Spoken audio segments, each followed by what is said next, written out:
Hello नमस्कार। मेरा YouTube channel only UPSC civil exam 88 by Dhanjilal sir.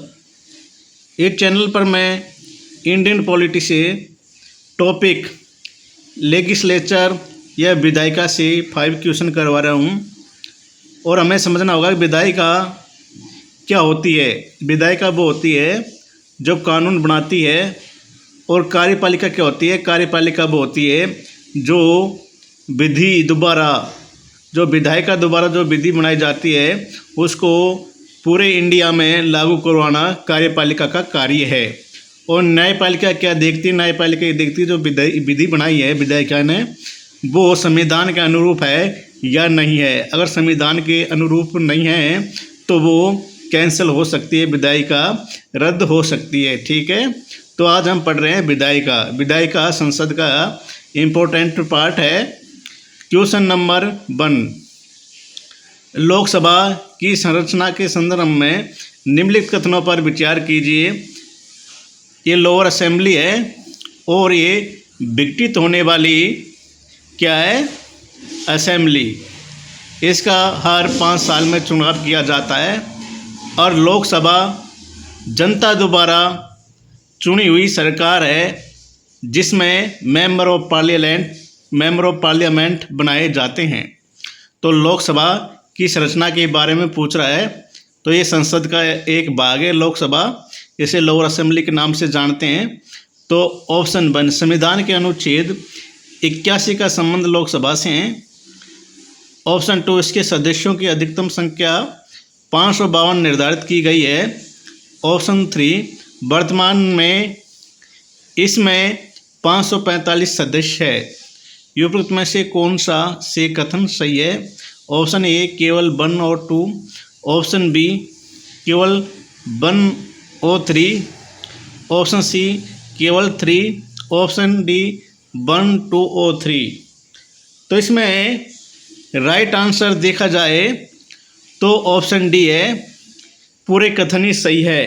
लेकिन जब संविधान में संशोधन पाए 25 जनवरी 2020 में लागू हुआ था 104 व संविधान संशोधन के अधिनियम जो 2 आंगल सदस्यों को लोकसभा में राष्ट्रपति द्वारा मनोनीत किया जाता है उसे कैंसिल कर दिया।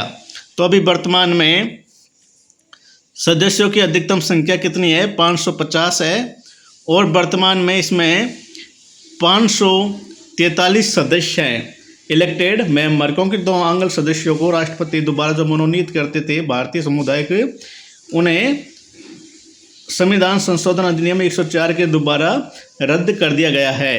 तो इसलिए हमारा राइट आंसर वर्तमान में ऑप्शन ए हो जाता है। ठीक है, क्या संविधान के अनुच्छेद 81 का संबंध लोकसभा से है। ठीक है, इसमें से 530 सदस्य राज्यों द्वारा निर्वाचित होते हैं और 13 सदस्य केंद्र शासित प्रदेशों द्वारा निर्वाचित होते हैं। अब नेक्स्ट क्वेश्चन पढ़ेंगे हम। राज्यसभा के संदर्भ में निम्नलिखित कथनों पर विचार कीजिए। ऑप्शन 1, संविधान के अनुच्छेद 80 का संबंध राज्यसभा से है। ऑप्शन 2, इसके सदस्यों की अधिकतम संख्या 550 निर्धारित है। ऑप्शन 3, वर्तमान में इसमें 545 सदस्य है। उपरोक्त में से कौन सा से कथन सत्य है? ऑप्शन ए केवल 1 एवं 2, ऑप्शन बी केवल 2 एवं 3, ऑप्शन सी केवल 3, ऑप्शन डी 1, 2 एवं 3। तो इसमें राइट आंसर क्या है? Option D. जो अपर असेंबली है इसका वर्णन संविधान के, जो राज्यसभा अपर असेंबली है इसका संविधान के अनुच्छेद 80 में वर्णन किया गया है और इसमें सदस्यों की अधिकतम संख्या कितनी है? 250 है।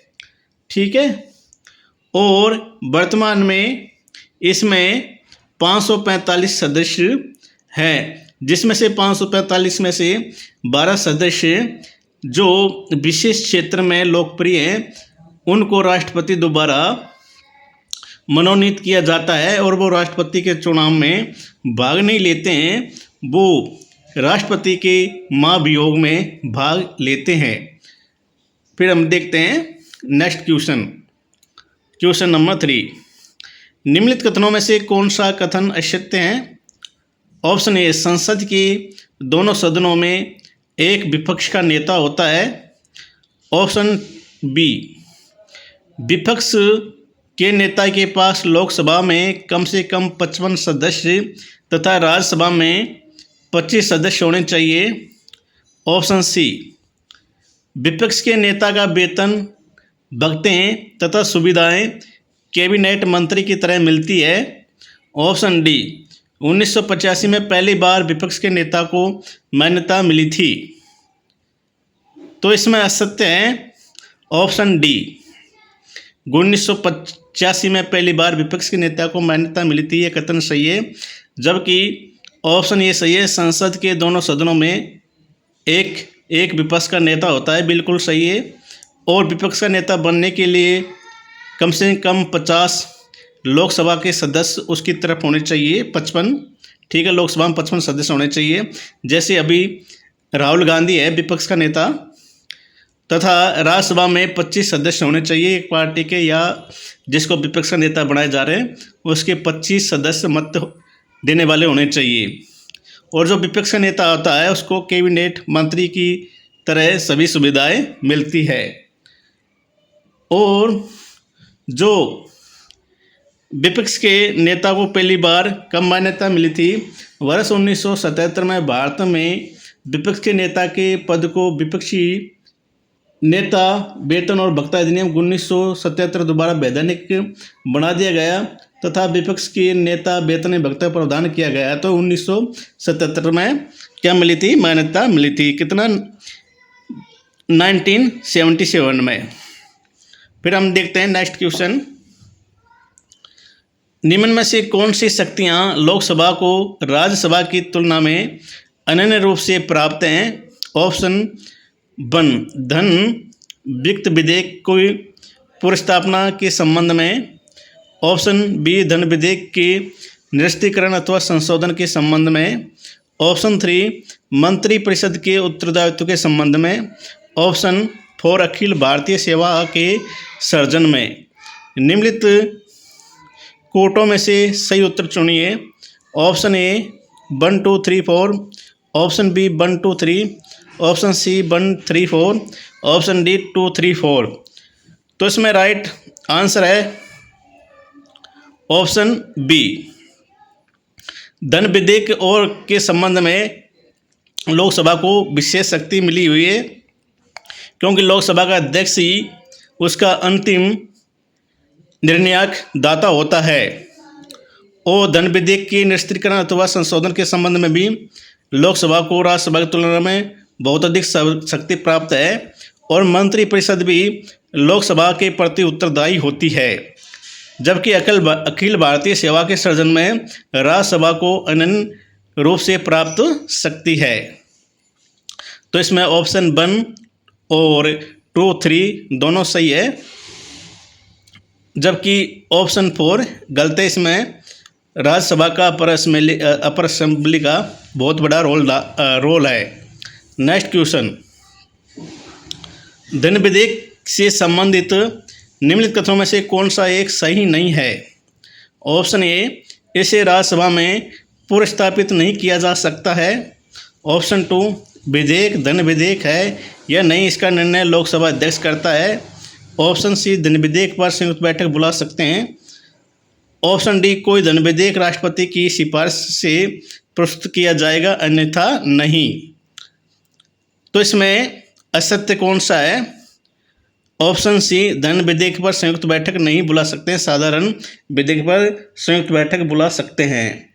तो ये कथन गलत है, जबकि इसे राज्यसभा में पुनर्स्थापित नहीं किया जा सकता है। राज्यसभा की सिफारिश माने या ना माने, अगर 14 दिन तक राज्यसभा ने कोई सिफारिश नहीं भेजी है तो लोकसभा दोबारा उसे विधेयक को पारित मान लिया जाएगा। और इस विधेयक का जो निर्णय लोकसभा अध्यक्ष करता है, और कोई धन विधेयक राष्ट्रपति की सिफारिश से ही प्रस्तुत किया जाएगा अथवा नहीं। तो ये कथन भी सही है। तो आज मैंने विधायिका से 5 क्वेश्चन करवाए हैं। इंडियन पॉलिटिक्स से एग्जाम दृष्टि से इम्पोर्टेंट है। प्लीज़ मेरे इस चैनल को आप लाइक सब्सक्राइब शेयर ज़रूर करें। जय हिंद, जय भारत।